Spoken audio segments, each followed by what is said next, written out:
So we're about to start. So welcome everybody, Vlatko, who will give us a talk about AI-assisted security automation and give his practical experiences about building MCPs. Give him a warm applause, please. Okay, hi everyone. So just to tell you how we will spend next 30 minutes.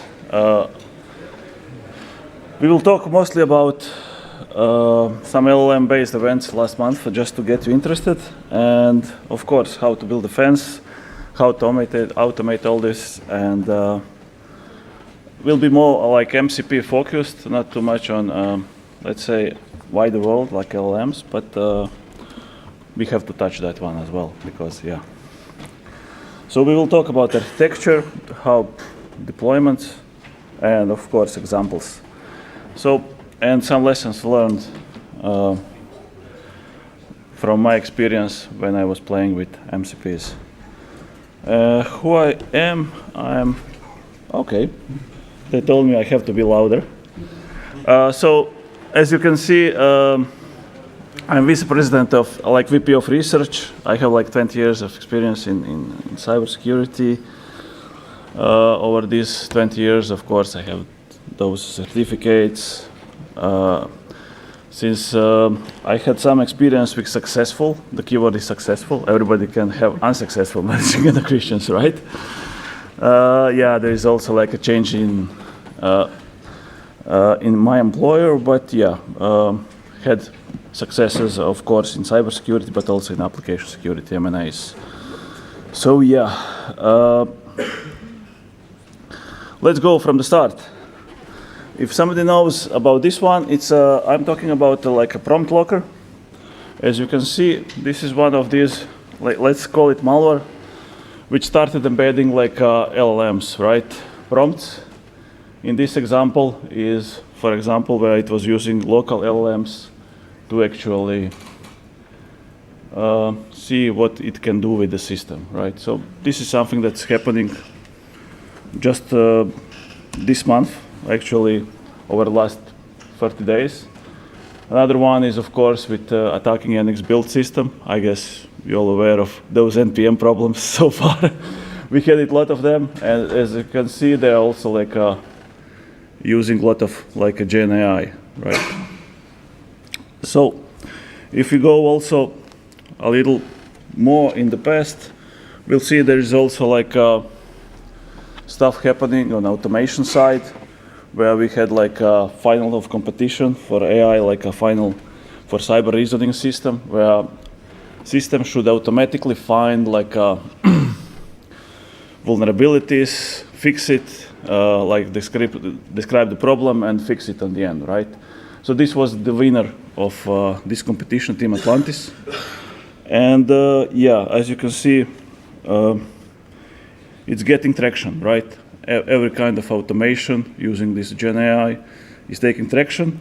And also this is like the second place from Trail of Bits. It's also like, let me go here. First, as you can see, it's always like trying to automate all this stuff which we used to do, like manual stuff.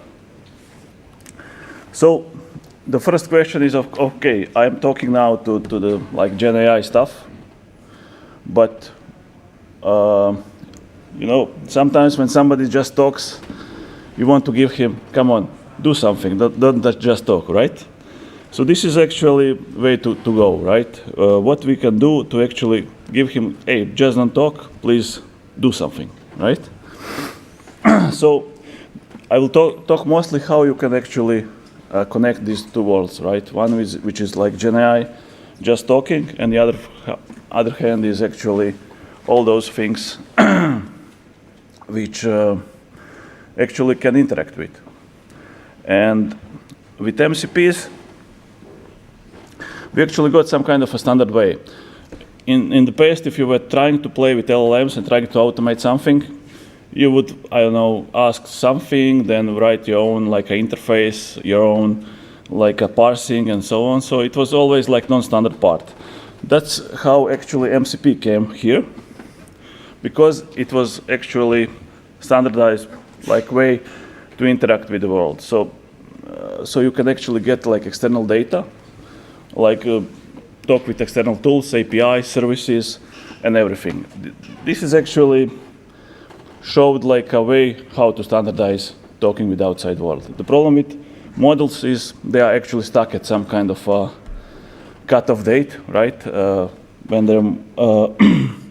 When they had like acknowledged. So that means they don't know any new knowledge, so you need to somehow to feed them, right? And this is the way how you can actually give them more information and also provide them that you can actually talk with different services and do some action. So that means input on one hand, but also output to do something.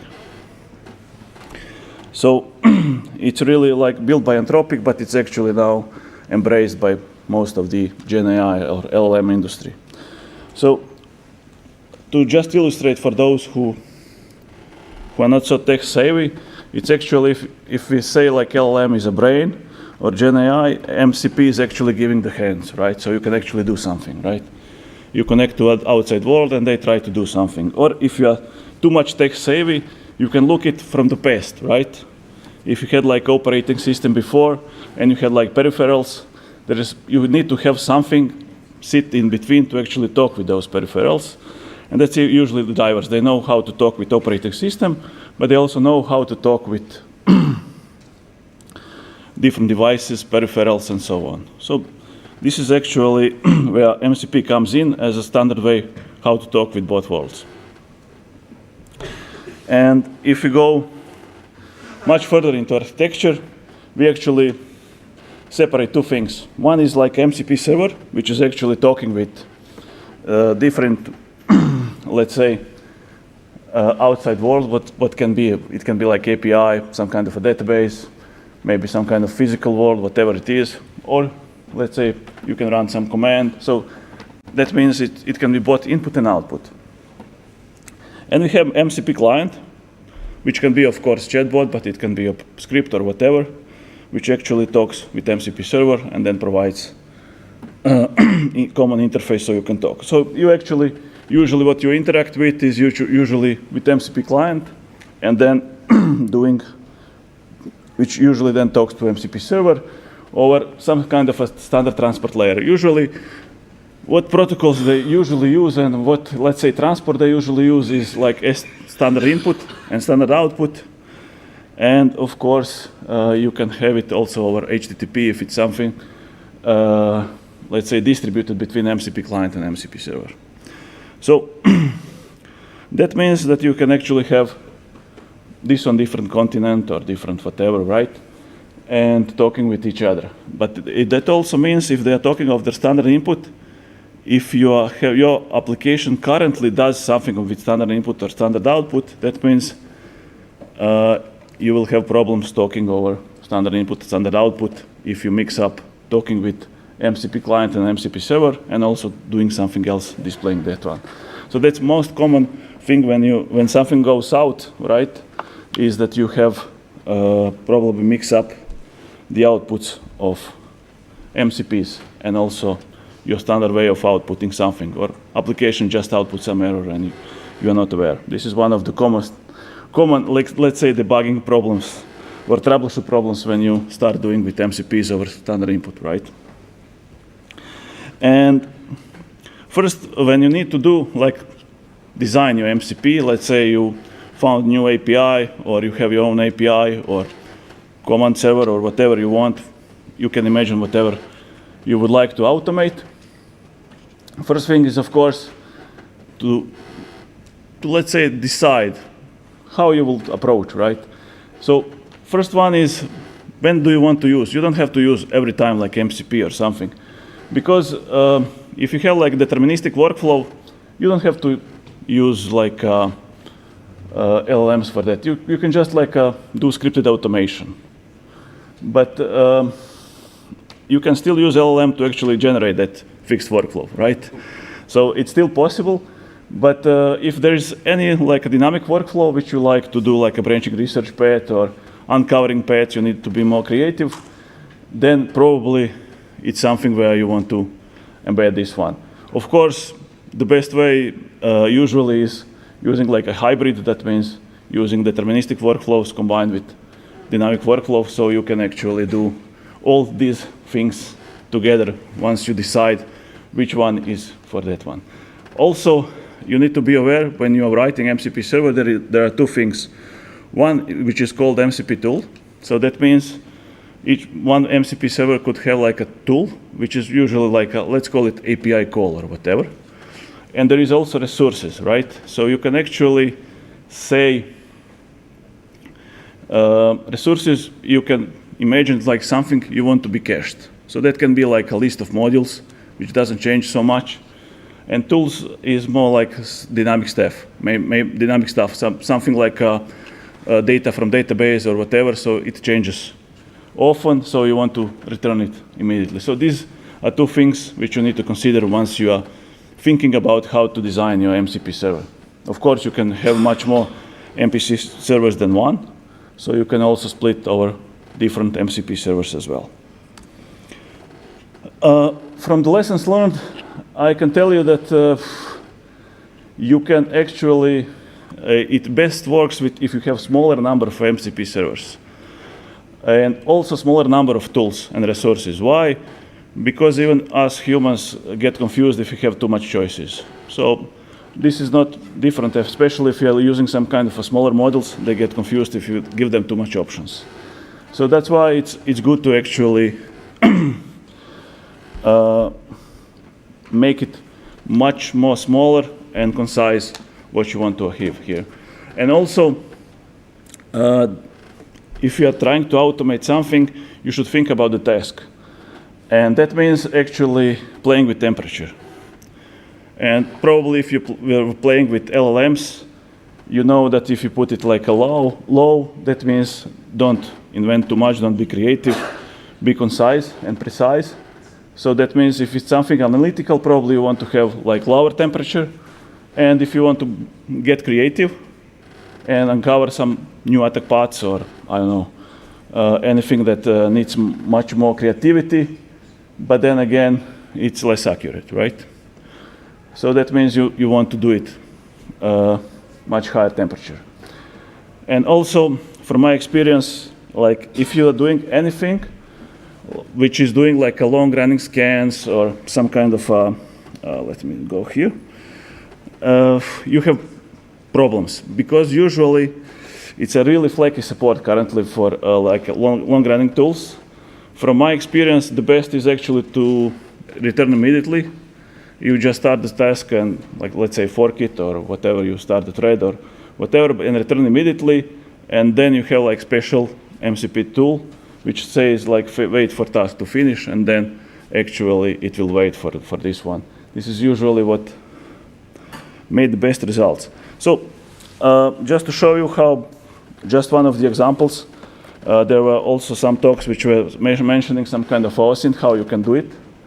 Is actually, this is one of the examples how you can do it like OSINT. So that means you can actually have like standard MCP servers having like 5 different tools, and each of them like a different MCP server. And then for each of these MCP servers, different tools and resources which they can actually run. This is like a standard way of doing things. So what do you actually get? Usually what LLMs are used usually is like for a summarization, unusual detection or something like this one. With this one, you can get actually dynamic workflow where LLMs decides on the scope, can like decide which tools it will use and modules, and then also like get like a feedback loop, so you don't have to type again to the LLM, hey, come on, you stupid, this doesn't work, do something else. So it automatically decides that it should run again with different parameters. So that's way how you actually get dynamic workflows. So these, on the bottom, you can actually see you are actually getting with MCPs. So not just like a anonymization, summarization, or something like this one, but you can actually get more decisions. And of course, you can always, most of the tools support like a human in the loop, so you can actually, let's say, confirm if action is okay or not. We'll see later. It's also possible to run all of these. Since MCP is kind of standard now, that means you can actually get it running with the cloud LLMs, but also you can have it like running locally with a Llama or any other like model you like, and then actually you can get like getting it running, right? This is something which shows like MCP host and such things, where you can actually run like a local models and run all those inside locally without any like a connection to the cloud LLMs. So yeah, that's also possible since most of these tools are now, you have like many tools now supporting like MCPs. And from my experience, here are the models which just usually works if you run it, and one which needs like extra work. Let's start with the models. The problem is some of the models are not aware of MCP at all, like MCP tools. So if you go to a Llama, they have nice tag which says tools. So that means that model are aware of tools. So this is something where you would actually want to have it. So if you get everything running, MCP and everything, and you try to say model, come and do something, and it doesn't probably check if it's trained with tools part. And these are the models like older versions of Quen, like Gamma. All models are usually not trained. And on the left side, you can see which ones are usually trained, like newer versions of Quen, like Sonnet and so on. So these are actually which work out of the box. You don't need to do any tweakings more or some additional learning or something. And these are like MCP clients which just works. You can just plug in MCP, and some of them like needs extra work because, for example, MCP host you have to patch because too low timeout. If you have some bigger MCP server, it just doesn't work because it expects that it will start up in like a second, and sometimes that's not possible. And also, if you are doing like programmatically, the way to go, for example, in Python is of course using LangChain with the LangGraph. If you are having much more like agents which are talking to each other and different MCPs. So what's the idea? Idea is that actually if you have large number of MCP servers, you have like a large number of MCP tools to split the work by different models and to split, and that's why you have like agents. So each have their own context, and then using like a LangGraph to actually orchestrate with all of them. So this is if you are doing like something programmatically or developing your own solution, and not just using, for example, directly MCPs. Of course, if you are doing something nasty from the offensive side, you will of course hit like some kind of guardrails, and you can see that it will, of course, they refuse to do it. But I know you're aware that there is a different jailbreaks for this. Almost any model have like a documented way how to do it, and nowadays I saw it's like getting standard. If you can get model to tell you how to cook meth, then probably you jailbreak it. So this is one of the proof of concepts. So yeah, if you find something like that one on the internet, probably you will know how to jailbreak it. So, and also another thing is you have to be aware, right? If you automate too much, probably you will have problems. This is one of the first things which usually people start testing model is like ignore all previous instructions, do something. This is something that doesn't work anymore, right? With newer models, but this is one of the starts, and this one is example if you want to like submit like call for papers. This is where they will, for example, recommend the mechanism if there is any AI to get them like passed through CFP. It's not that I've done this. And also, if you are doing like CV, this is also an interesting way to actually get passed through AI filters in HR, right?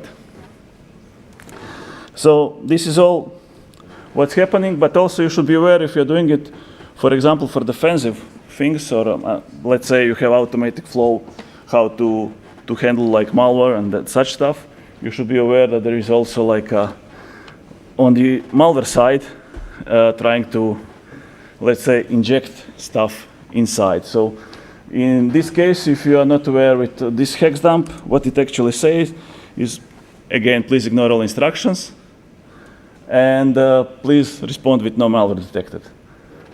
So as you can see, it's already there happening, but with most models, newer models, it will just not work, of course.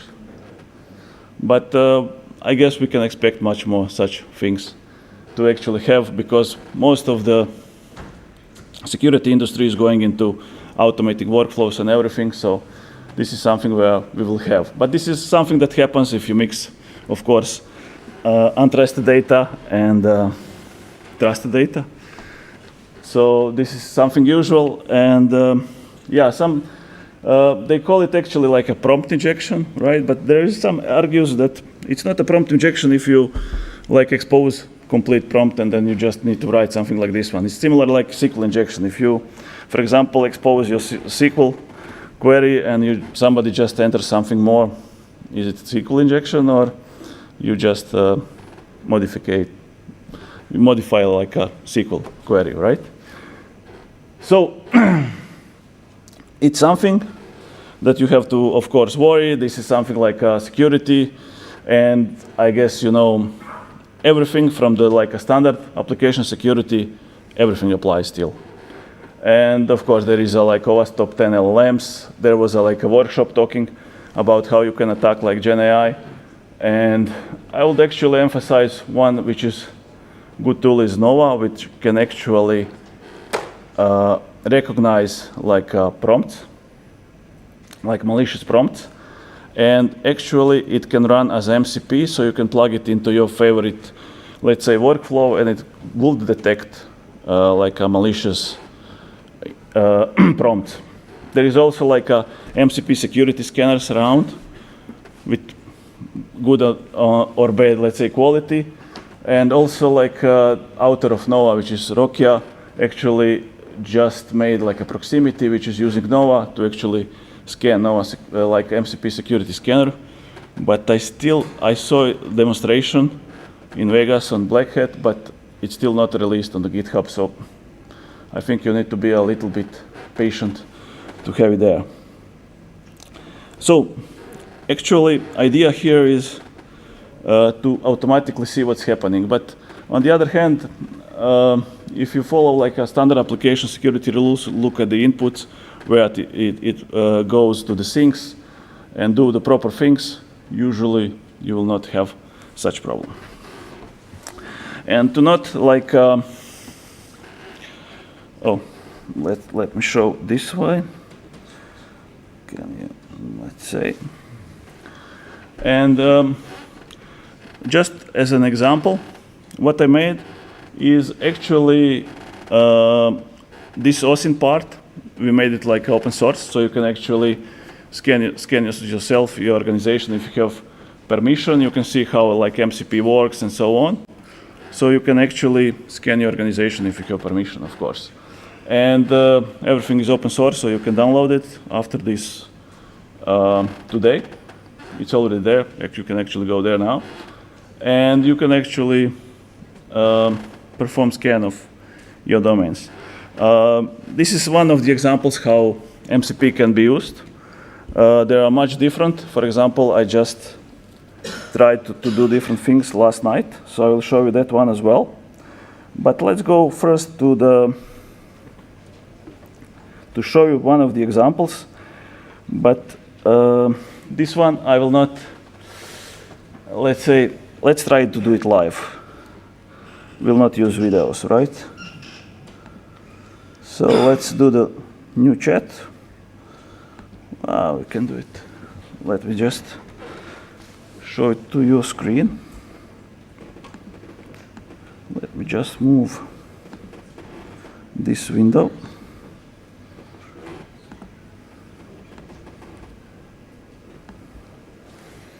Oh, it's coming. Almost. Okay. So this is example. Well, you can do it as a Python, of course, in Pythonic way with langchain.org, but just to make everybody aware, it's standard load, right? And here you can actually have your which ones, for example, MCPs you have. So let's start first with these ones, but I'll show you some other ones as well. Let me see, I don't see it. Okay. So we'll turn off this one, we don't need this one. That's another like a security way to actually disable all the MCPs you don't use. Because if somebody gets prompt injection, probably they can, if for example, do like if you have like a shell, they can execute the commands and so on. So you don't want to actually expose too much, right? Especially if you're doing something, gathering something from the internet, doing that data there, and then exposing something like a shell. So idea is actually you can just write something like this one and say, okay, do the scanning. And you will see it will automatically start launching the tools, and it will actually ask. So there is like a human in the loop here. And it will do like, you can see the like request and response. So everything is like mostly like a JSON. So you can see it started like doing like a scan on BalCCon. Of course, I was talking with Miloš to get the permission that everything is okay. And you can see that every time it asks me for permission, but you can also say like always allow if it's okay. And as you can see, it's starting now like a different scans and doing all that automatically and deciding about what it's gonna do. So this is some just example how you can actually chain different tools to get the results. Also, that means you can actually connect with other tools as well. I was just playing. It will now take much time, okay. As you can see, it will run different tools, then decide what it will do, of course, depending on temperature and everything. So this is where you can actually get more dynamic workflows and deciding. And of course, you have to do a lot of it, prompt engineering and so on, so you can actually get better results and playing with temperature. But I guess you get the idea how you can actually connect all those and then exchange information beside and getting the context and keeping the context all the way in the chat, right? Getting from the tools and everything. Okay. So yeah, it's now running, as you can see, automatically all the scans, getting those, and so on and so on. But let me try to show you. This will take maybe too much time. So maybe I can show you. Sorry, I don't have. I can show you maybe finished scan. Just that you are. It doesn't want to. How you scroll this? Okay, so this one is, for example. I was playing yesterday, Travis was showing how you can actually have like a good ASMR. So with this one you can actually have. I just wrote like MCP for good ASMR, and it's here. Sorry. Would yes. you mind scaling it up a bit? Sorry. Would you mind scaling it up a bit? Yeah, I don't know. So you don't see it, huh? Let me see if I can do it this way. Just a second. So you need like a font, right? Okay. So I hope you see it now. And here, for example, I can now turn on different like MCP tools. This time, for example, I will turn off these ones. And you can actually see with all those like MCP servers, you can actually turn off some functions. So that means, for example, in let's say in Shodan, you don't want to do some functions like CVA lookup or something. You can turn them off. This is like a standard MCP tools, right? And here you can choose like a different MCP servers. I will, for example, now turn off these all. and just use like good SML. In here, for example, it's just example like assemble following instructions using Game Boy and doing something. But actually what we can do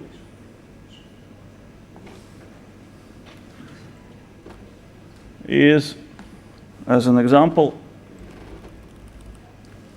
like create ping pong. Oh.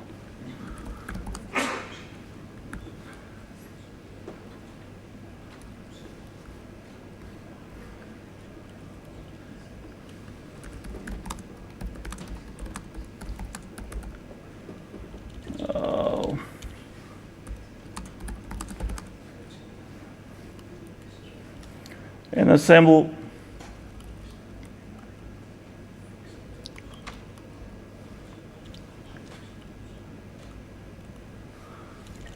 so as you can see, it can actually produce like a Game Boy assembly by using GoDasma. So this is way how you can actually interact with different things, not just, for example, in this case it is, oh, let me start it. In this case, it's using GoDasma, but you can actually, for example, in your case, for Yosys, you can actually use like NextPNR or something, or I don't know, whatever you are doing, right?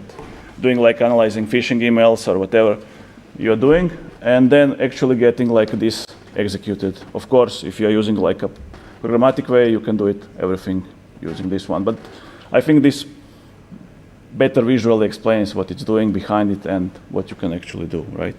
So this one is actually showing, okay, now it's asking if you can run it like a GoDasma. And once it like assembles, you will get the hex down, but of course you can then tell him, okay, please provide me in this format or whatever format it is. So this is just one of the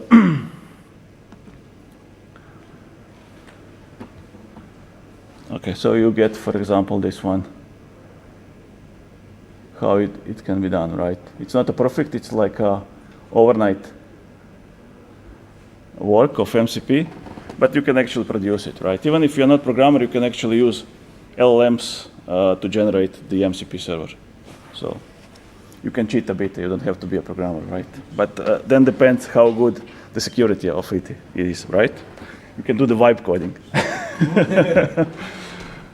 Yeah, so I think this actually shows few demonstrations. Of course, I've done a lot of other things connecting to different debuggers and everything. Usually, what they do is use like debuggers just to explain some code, but you can actually drive debuggers to find maybe some vulnerabilities and so on.